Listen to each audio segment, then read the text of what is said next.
Ah.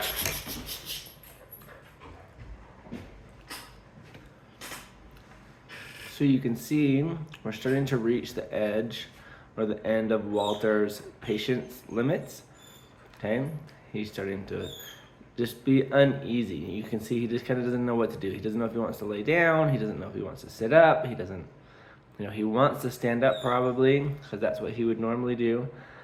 So he's learning that self-control. So this is that point where he's like, all right, I was comfortable here for a little bit, but now I'm ready to do something else. Now I'm ready to push those boundaries, right?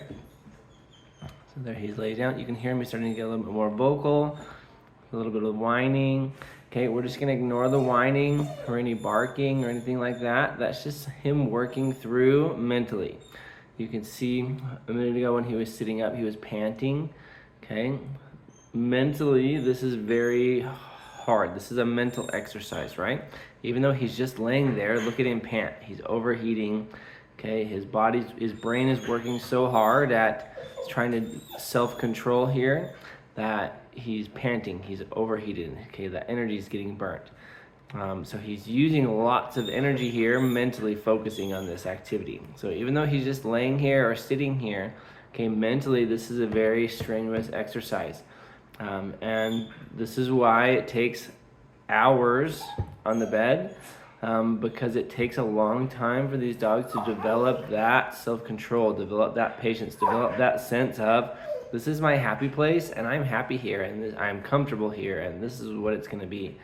And this is where I can be happy, right? Just like we have our bed or somewhere in the house where we go to when we're stressed and we just need that break away from whatever it is that's stressing us out. We want to create that on this raised bed for Walter, so that when he gets stressed and he doesn't know what else to do and he just, isn't sure about what to do, he can always come back to his happy place, back to this raised bed, and he can find that. So down the road, a long time, when he is able to roam home again and he feels that stressor, whether it's fireworks, whether it's new people coming over, whether it's whatever, he can know, I can go back to my bed and I can be happy and I can be comfortable.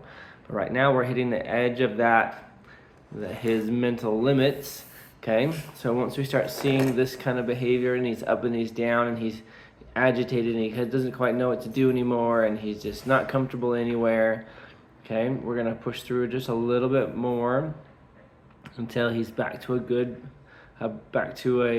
kind of a pretty relaxed position, and then we'll move into reflection. Okay, so he's starting to hit the edge here, so we don't want to just, oh, this is as much as you can handle for today, we're gonna put you away. Okay, we want to start pushing this, and we're gonna start making this longer, okay, so that he gets more and more comfortable, right? So he gets more and more happy here in this space as we work through it. So right now all the kids have left for school, okay, and there's no more excitement, there's no more attention here, it's just quiet. I'm sitting here quietly next to him on the table eating my breakfast, and he's just working on that patience. So we'll wait until he's like this, laid down, not whining, not calm, and at that point somewhere we'll take him back to his reflection room just to kind of let it all soak in. At that point he doesn't have choices, he doesn't get to choose to get on or off or whatever. But he's just going to be in that space to just kind of let it all soak in and think about what he's learned, okay, what this big mental game is about that we're playing here, and then we can move on to the next step for the day. But you can start to see this agitation. These are things we're just going to ignore. This is why we need to be in the room, okay, in a similar space, so we can help him if needed, like you saw at the beginning where he got off the bed. And then we're able to correct that and then help him, just kind of ignore him as he works through this mental process of getting this all figured out. So we're just going to let him keep going, let him keep practicing until we find a really good calm mindset for him, and then we'll move into reflection.